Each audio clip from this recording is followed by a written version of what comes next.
Now let's talk about immediate post-op complications. These are things that usually happen within the first 24 hours, but can happen anytime. And what I mean by that is, it's way more likely that they're going to happen in the first 24, but it's not impossible for them to have happened, later on in the process, maybe a day, 2, or even 3 days post-op. So just because we're past the first 24 hours doesn't mean we don't have to worry about watching for these complications. It's probably not surprising that our number one complication post-operatively is hemorrhage. Hemorrhage, by definition, is the rapid loss of blood. But when we think of rapid loss of blood, we just think of that bleeding that we can visibly see. However, not all hemorrhage actually leaves the body. What do I mean by that? Well, if you have a post-op patient and you go in and check their dressing and it's saturated with blood, you have no difficulty making that connection that patient is losing blood out of their wound, that blood loss can, lead to complications like hypotension, tachycardia, blah, blah, blah. But there is another type of hemorrhage. That is when the hemorrhage actually leaves the vascular system, so the blood leaves the vascular system, but it pools somewhere else inside the body, like perhaps into the peritoneal cavity. So this would be an internal kind of bleeding. There may not be any kind of external, physical, identifiable means for you to immediately tell that this patient is bleeding. But maybe their abdominal girth has gotten a little bigger, or their abdomen feels a little harder than it did before. So the assessments are a little bit more subtle there, but the outcome is still going to be the same. If the blood is leaving the vasculature, that patient is going to act like they're bleeding, with the blood leaving the body, because it's no longer accessible to the intravascular space. So rapid assessment is going to be our friend here, because the faster we can figure this out and treat it, the decreased risk we have of complications, which is what we're trying to avoid. So if you're worried about your patient bleeding, you need to check their dressing. Sometimes it'll be saturated, sometimes it won't. Also, check in and around and under the patient. It's possible for that blood to actually find a little opening in the tape and be leaking out the side of the dressing before it actually saturates through. So you may have a patient that only has a partially wet dressing, but you look underneath them and there's a pool of blood under their back. Look at their tubes and drains. What's in tubes and drains? It can be bloody, but it should not be blood. So it could be serosanguinous fluid, like very red, cherry red Kool-Aid kind of fluid, but it should still be somewhat thin. If it looks like it's actual blood, that is a worry. That is a sign that that patient could be hemorrhaging, and actually that the drain may be assisting in that hemorrhage. Also, like I said, it could be internal bleeding. So don't just assume that if the dressing is dry, everything is good. Look at the abdomen. If their abdominal girth has gotten larger, if their abdomen is more firm to the touch or tender to the touch than it was when the patient first got there, that is a sign that you need to be a little worried. Look at their blood pressure and pulse. How are they responding? If the BP is going down and the pulse is going up, urine output's going down, this is highly suggestive that your patient may be going into shock and potentially having a bad outcome from a hemorrhage. So what symptoms will we see? Well, like I just said, shock. Thirst, restlessness. Your patient, early symptoms are going to be just, the patient's going to be uncomfortable. You're not going to be able to make them happy. They're going to be restless, a little apprehensive, might have some anxiety. But then you're going to see the other things like the thirst, the abdominal distension. They might increase their pain rating, because if it is internal bleeding and it's pushing against the inside of their incision, then that's going to increase their pain level. And also, you're going to see some pretty marked orthostatic hypotension. So if you did go to sit this patient up, their blood pressure is going to drop so, rapidly. They're going to be very dizzy. They might even pass out on you. So you've got to be very careful there. We're about to talk about the details of shock, so we'll outline exactly what that means momentarily. So what are some things that we do to, watch for bleeding? Well, first of all, if your patient comes to you with any blood on their dressing, you want to get an indelible marker and kind of outline where the blood is on the dressing. You can also time that. And then if you come back later and you can't see your markings anymore, obviously it has, expanded beyond that point. So there's still some active bleeding going on.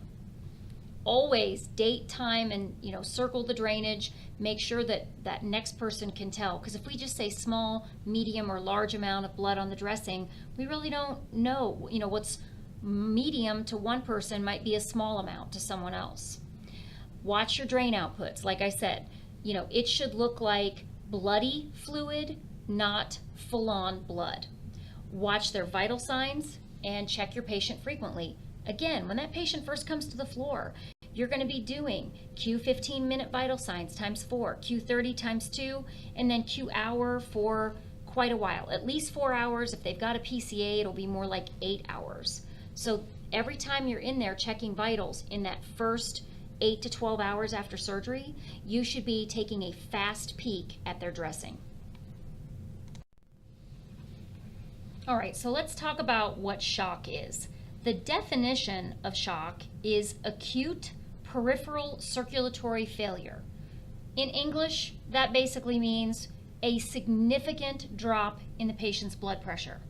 Here's the thing though, hypotension is the primary sign of shock, meaning you can't really have a diagnosis of shock without hypotension, but it's not necessarily going to be the first sign. In fact, I'd say 90% of the time, it's not going to be the first sign the patient demonstrates. Now, it may be the first one you end up picking up on, but I guarantee you'll have missed a couple of signs and symptoms along the way if that is the case. So let's think about what goes into making a patient's blood pressure. We've got, blood pressure, more or less, if we did it like an equation, blood pressure equals cardiac output times peripheral vascular resistance. So BP equals CO times PVR. All right, so let's start with the CO, the cardiac output.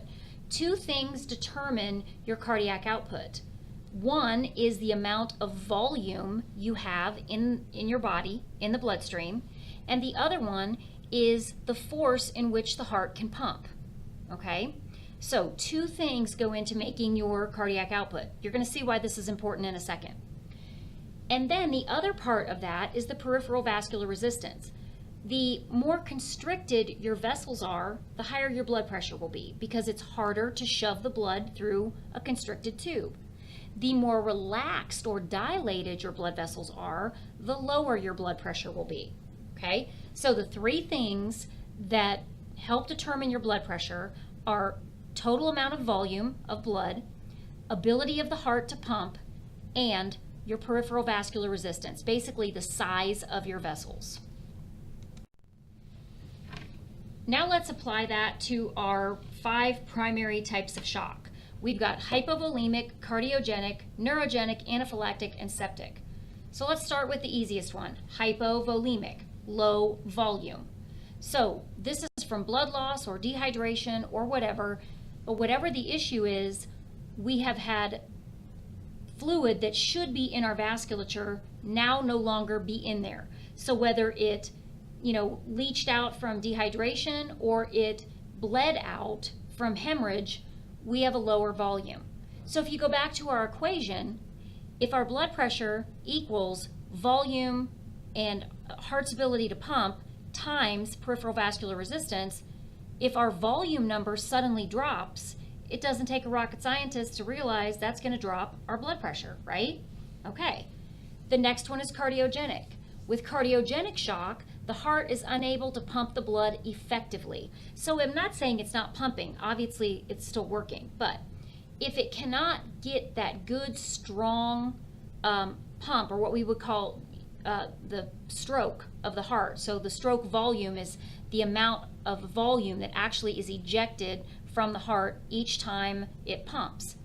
If we don't get a good stroke volume from the heart, then what's going to happen is we're not going to get perfusion going out to all of the areas. All right? That is also going to drop our blood pressure. Then the last three, even though they come at it at completely different ways, are all about vasodilation. So the first two, hypovolemic and cardiogenic, were on the cardiac output side of our equation. But then when we go to the peripheral vascular resistance side, we've got neurogenic, anaphylactic, and septic shock all doing the same thing in the end game, and that is causing vasodilation. So let's talk about how that happens. With neurogenic shock, the autonomic nervous system is unable to constrict your vessels.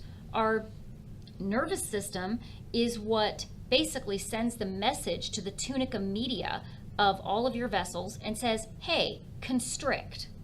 So if they constrict, that elevates your blood pressure. Well, what's happening here with neurogenic is that message is unable to be sent or received, and therefore no ability to constrict vessels. That causes vasodilation. And I think we can all agree vasodilation causes a drop in your blood pressure. With anaphylactic shock, it's because when the body has something placed in it that basically initiates an allergic reaction, that causes a massive amount of histamine to be released. Histamine causes vasodilation and increased capillary permeability. So what that means is not only are the vessels going to dilate, but the vessels are going to let more fluid leach out into the tissues. That's where we get all the swelling. You hear about people saying their throat swelled shut. Okay, if they had, started having some allergic reaction, that swelling is due to that increased capillary permeability. So what that means is the fluid is still in their body, but it's no longer located in their vasculature, or it's, basically laying out in a vessel that's so dilated that it's not coming back to the heart very quickly. That's also going to drop your blood pressure. And then finally, if a patient has a massive infection that goes systemic, pathogens release toxins. Okay, all animals that have to take in sustenance, food, whatever, have to have a way to get rid of the waste products of that. Okay, we humans do it. You talked all about that in elimination, so I'm not going to go back over that. But pathogens do it by releasing chemical toxins.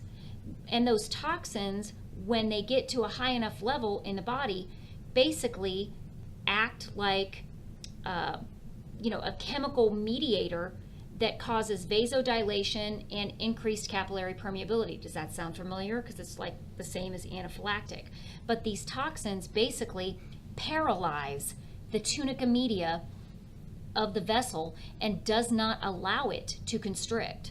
So all 5 types of shock that I have just discussed are going to lower your blood pressure, but for different reasons and in different ways. Well, like I said, the number one symptom of shock is a low blood pressure. It's the primary symptom. But just because it's the number one, meaning it has to be there eventually, doesn't mean it's the first sign. In fact, really the first sign is probably going to be some restlessness. But very often people do not pick up on that. Initially they might be restless, but then after a while, they'll no longer, we'll think, okay, they're settling down, but they actually start becoming lethargic.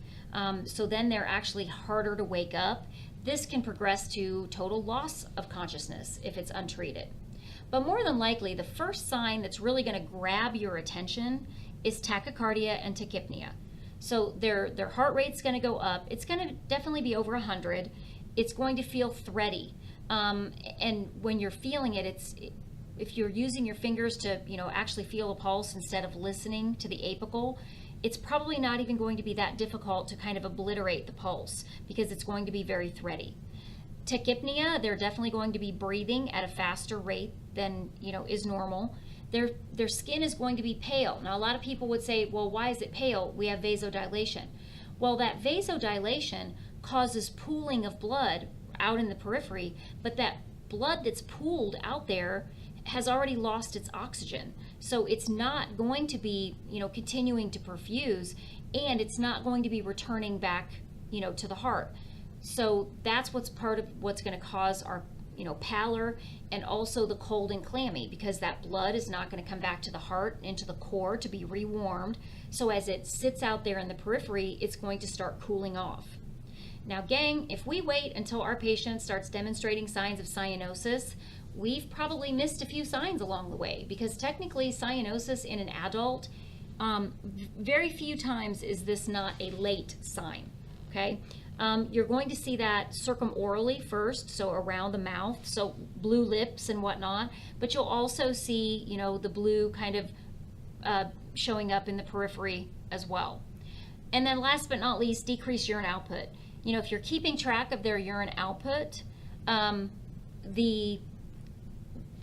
they have a Foley, this is really easy, and a lot of these patients will have a Foley, but if they don't have a Foley, you may have to encourage the patient to go void just to make sure that they are producing urine. But our rule of thumb of 30 cc's per hour is still in effect here. If they're not producing 30 cc's of urine per hour, then that is a problem. We don't know that it's necessarily because of shock, but we need to figure it out. So why would you not produce urine? Well, think about it.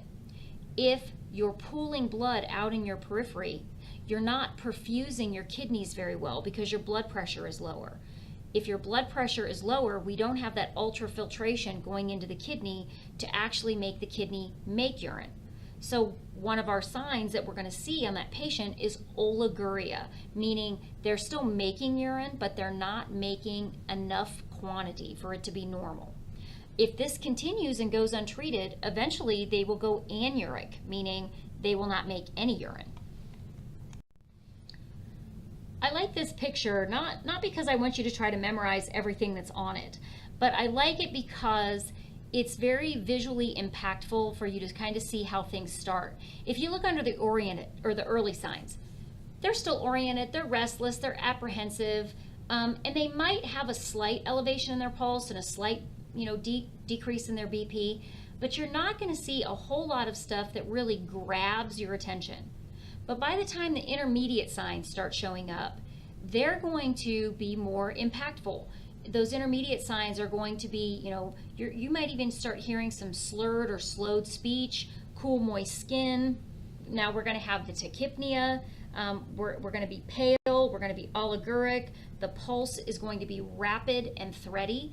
And now you can kind of see on this picture, they put the weak, thready pulse and lower BP kind of in a bolder font, and that is to get your attention that you're going to see bigger departures from normal there. Now obviously, if we get to the advanced signs, now you can kind of see things are not looking good for this guy at that point, but that's going to be late signs. Cyanosis. Bradycardia, why? Well, that heart is going to attempt to compensate for the low blood pressure by speeding up the heart rate, but it can only do that for so long. And eventually the heart is not going to be well perfused, so the heart is actually going to start slowing down because of its lack of perfusion. The cool, moist skin, labored respirations, and you can see we went from oliguria to anuria, and now you can see on the blood pressure, they literally show it spiraling down. When we get to that advanced stage, it is much more difficult to intervene and have a positive outcome. We at least want to catch this in the intermediate phase. How we end up treating shock really does somewhat depend on what caused the shock. However, there are some general things that we can do that anybody who is in shock, and it really doesn't matter what kind of shock it is, it's going to start benefiting them. First of all, if you think your patient is truly in shock or with all the symptoms, have somebody call the physician for you, okay? You need to stay at the bedside and do this laundry list of things that we're going to tell you about, but you need to have somebody getting that process going. Or if you have a rapid response team or a team that comes along and does rapid assessment and kind of helps the nurse on the floor, deal with these situations, it's time to make that phone call. It's time to get those people here. One of the things that you can do to help perfuse the brain and keep the blood in the core, help bring it back from the legs, is to place the patient in Trendelenburg. Now, this will work very well for hypovolemic, neurogenic, anaphylactic, and septic. The only one it won't work well for is cardiogenic. So I know some of you are saying, well, how am I supposed to know which it is? It's pretty simple, actually. Put them in Trendelenburg. If they get worse, take them out. Because most of the time when you put them in Trendelenburg, that is going to slightly improve your situation. But if they don't improve and they actually get worse, then take them out of Trendelenburg. Okay? The next thing is IV fluids and volume expanders. If they have an IV, now we're going to talk about this more in depth in IV therapy, but depending upon what that IV fluid is, if it's just plain IV fluid, we're probably going to increase the rate of that IV fluid to try to give them more volume.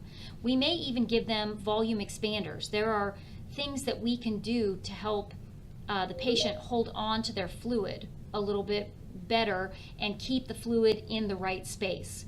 Again, we'll get much more in depth with that in IV therapy. Oxygen. Oxygen is one of those things where you put it on first and ask for the order later, okay? If it's in a situation like this, I'm not going to call the doctor and say, can I put O2 on my patient? I'm going to put O2 on the patient and say, hey, by the way, I've already done this. Can you give me an order? Hold narcotics. Guys, narcotics cause respiratory depression. Narcotics lower your blood pressure. Does this seem like a good time for narcotics? I can't see you right now, so I hope you're saying no. And then keep your patient warm. That blood that went out to the periphery that's kind of cooled off, when we do finally get it to go back to the core, we don't want the body to have to work so hard to warm that blood back up, because that's going to increase their metabolic demand and increase their oxygen demands. So keeping them warm is going to help, prevent that from happening. And then we are going to give them medications. Vasopressors and adrenergics will cause vasoconstriction. And so, hopefully what that's going to do is elevate the blood pressure, better perfuse them, and get us through whatever the situation is. But none of these are like permanent things. We're still going to have to find the cause of the shock eventually and treat the cause. Now, we said that hemorrhage was the number one complication, meaning it happened most frequently. But your number one priority post-op, especially in the immediate post-op time period, is to maintain that airway, okay? Respiratory failure is one of the biggest things that we worry about, because everyone is going to have some potential respiratory complications because of the anesthetic gas. So if they had a major surgery and they had general anesthesia, maintaining their airway is going to be our number one priority.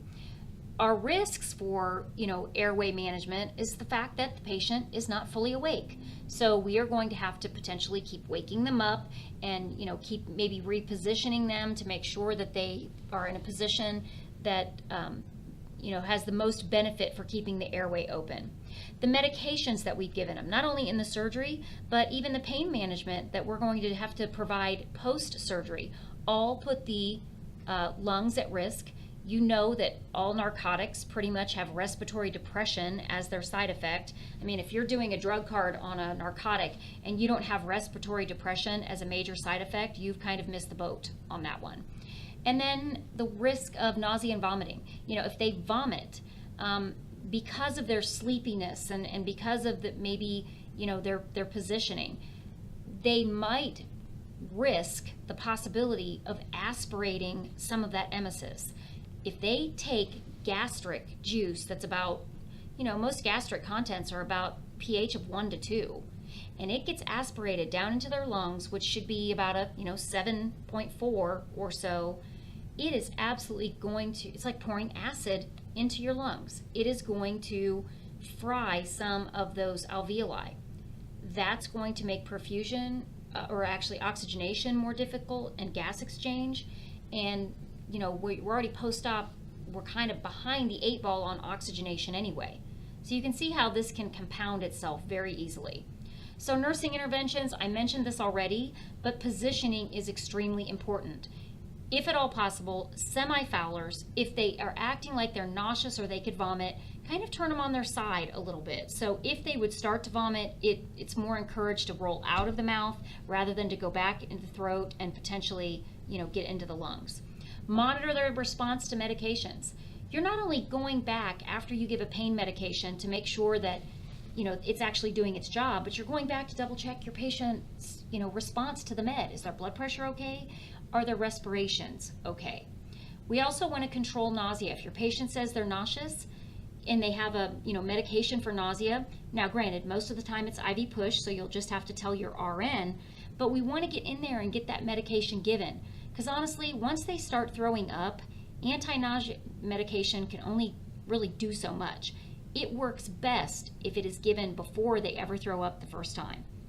And then always have suction readily available, because if they do start throwing up, you might need the suction to help make sure their airway stays clear. Another issue we may have postoperatively is that the patient may be very cold. Now, I discussed previously the fact that we keep the ORs cold for a reason, but once the surgery is over, we do want to bring their body temperature back up to normal. Symptoms of hypothermia are basically having a temperature less than 97.5. They'll be cold, they'll be shivering. A lot of places that are post-op have a blanket warmer on their floor, so you can go into like the clean utility room and grab a blanket out of the warmer. Now, if you take a patient a warm blanket, a trick is they might have 3 or 4 blankets already on them. Pull all those blankets back and put the warm one next to their skin, and then put the other blankets over it.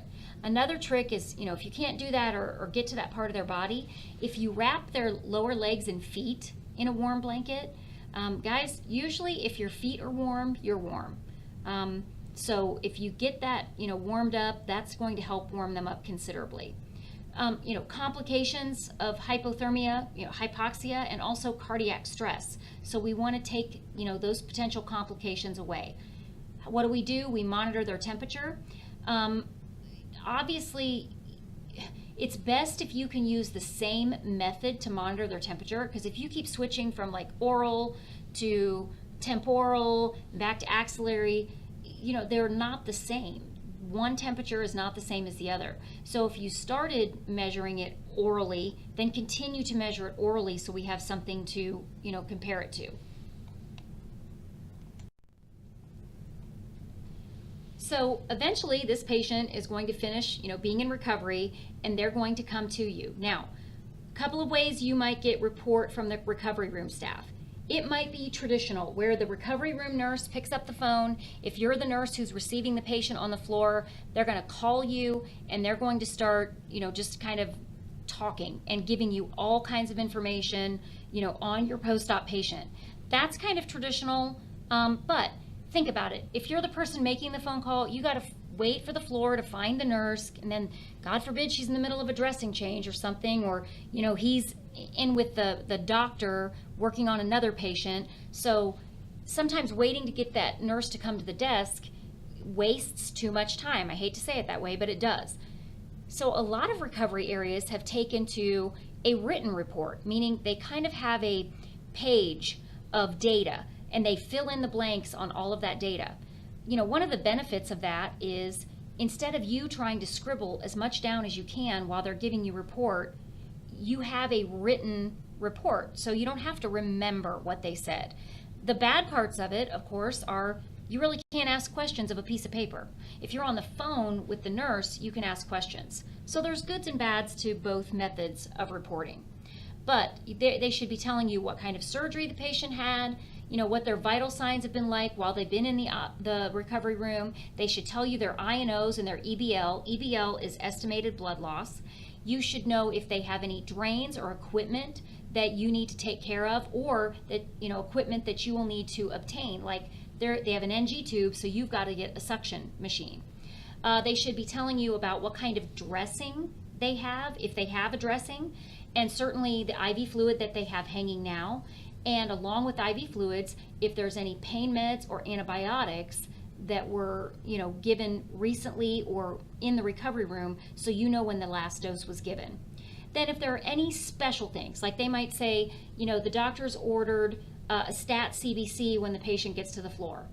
Well, you might, when the patient gets to the floor, I hope that you make a priority going in and assessing the patient, not assessing their chart. So it could be 30 minutes before you actually go get to look at the patient's chart.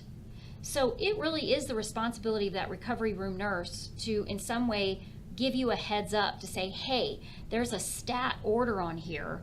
So when the patient comes to the floor, while you're starting your assessment, maybe you can delegate to the unit secretary or ask the charge nurse to, put in the order to get that stat CBC done and let them know that the patient's on the floor while you go ahead and finish your assessment. But somehow you need to get that, process started, because if the doctor wanted the CBC when they get to the floor, they're expecting that stat CBC to be called back to them, usually. I mentioned that they may have some drains, and I know you guys would have gone over these drains back when you did skin, back in fundamentals, but just as a review, a Penrose drain just looks like a latex kind of floppy, tube. It uses gravity or a pressure gradient to get the fluid. Basically, it just provides a conduit for fluid to come out and doesn't allow the wound to clot shut so that the fluid would stay inside. So it's kind of a passive kind of drain. But then you've got a JP drain, which also sometimes is called a bulb suction, because it's got a big bulb on it. You squeeze it and close the top, and that's what provides the suction. Or a hemovac. And a hemovac is kind of like, it looks like two pancakes with a collection chamber in between, and you push down the two pancakes together and reattach the suction. So as they try to come apart, because they've got a spring between them, that's what provides the suction. Any way you look at it, you have to keep track of those drains. Typically we empty them Q shift. However, sometimes doctors will say they want Q2 INOs. Well, that's a way to make you empty that drain every 2 hours and observe how much fluid's in it. Or Q4 INOs, same thing. It would force you to go in and look at that drain every 4 hours. The other thing that might be there that will look very weird, and if you don't know what it is, the first time you see it, you'll be like, what the heck is that? It's something called an autologous reinfusion device. So this is going to be a device that actually probably suctions somewhat, but collects the bloody drainage coming out of a wound. Now clearly this cannot be a wound that's a dirty wound, and it cannot be a wound that involves any kind of cancer type surgery, okay? But say this person broke their hip and they had a hip replacement. Hip replacements are known for bleeding a fair amount. So they'll put this autologous reinfusion device on the wound that's over the patient's hip, and it will collect all of the drainage coming out of that hip wound. But then it is able to be run through a device that washes all of the debris away and gives them their plasma and blood cells back. So it literally reinfuses it back into their body. It's not technically like a blood transfusion, but it sort of is. But this really helps the patient, help to maintain their blood volume, decrease the risk of shock. So you can see how that could be beneficial. Other nursing interventions, patency. If they've got a drain, guys, the doctor means for it to stay patent.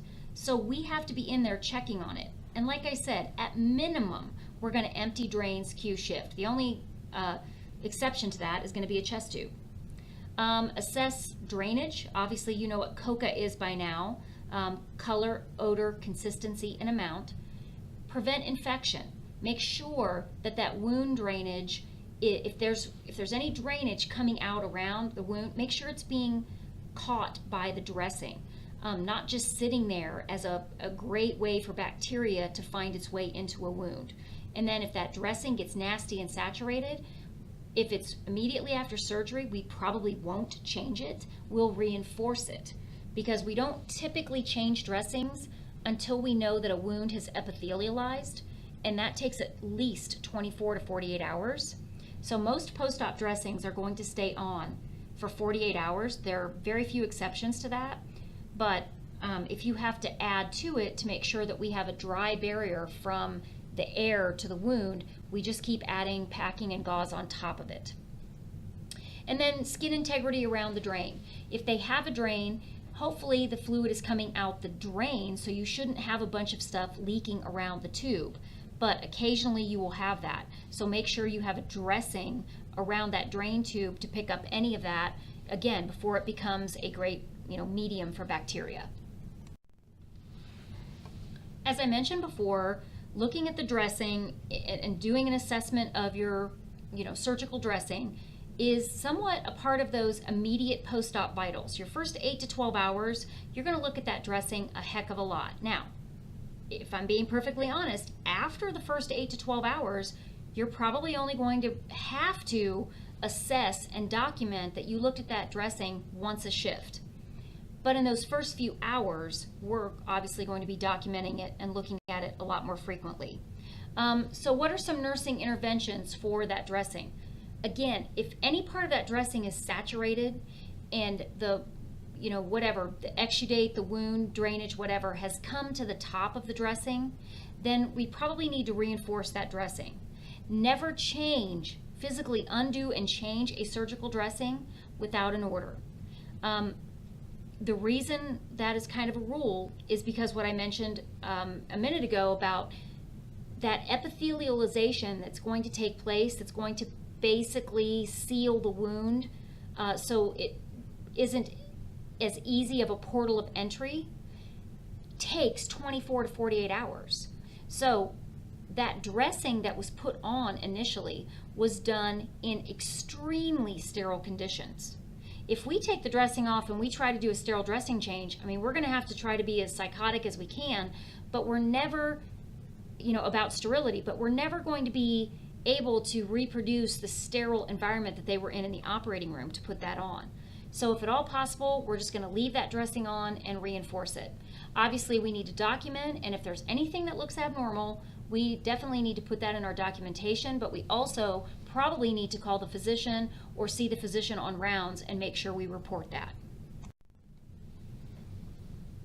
Obviously, we will be doing, some charting regarding the wound healing, especially if the patient is in the hospital for a few days. However, not everybody's going to get to see the wound. If the order is to change the dressing Q day, that means probably only one nurse is actually going to see the wound, and everybody else is going to be charting about the dressing. So if you're the person who gets to change the dressing and see the wound, you need to make sure that you do a very accurate wound assessment and document it very thoroughly. If you have a patient who's elderly, diabetic, malnourished, they're taking medications that would impede, protein intake or whatever, guys, you have to keep that in mind when you're watching, for wound healing and complications. If at all possible, we want to encourage our patients to increase their protein intake and eat a diet that's high in vitamin C post-op, and preferably even, as we mentioned, pre-operatively. And the reason for that is you need protein for epithelialization of the wound, and you need vitamin C to help cement those cells into place. Now, if you have to, you can do a sterile dressing change. You've been taught how to do that. But I think you can see that would definitely not be an ideal situation. Having a fever post-operatively is actually a pretty common complication. The difficult part about the fever is figuring out what is actually the culprit. Why is your patient, having a fever? When a patient has a fever, everybody immediately wants to say infection. But honestly, unless you're about 5 days post-op, it's unlikely that the fever that the patient is having is caused from a wound infection, because bacteria don't just proliferate overnight. If you took microbiology, it took a couple of days to grow the bacteria when you did some of your labs. So, wound infections are not going to show up within the first 12 to 24 hours. So we have a little kind of a saying that you can do to kind of help you remember what are some causes and what could be the culprit for fever. And those are the 5 W's: wind, water, wound, walking, and wonder drugs. Wind is atelectasis, pneumonia. If you think about it, everybody put your hands in front of your face, right in front of your mouth, and kind of breathe out. Go. Okay, if you actually did it, you felt a couple of things. First of all, that was moist, and secondly, it was warm, right? If you start collecting secretions in your lungs because you haven't coughed them out, or you haven't been doing the SMI to deep breathe or whatever, when that fluid lines the lungs, it makes a kind of a thicker barrier. So it's harder to cough things out, but also when you breathe out, you're not getting rid of as much heat. One of the ways that we get rid of excess heat is through our breath. So if that fluid is sitting in there as an insulator, it causes the patient to hold in more of that fluid.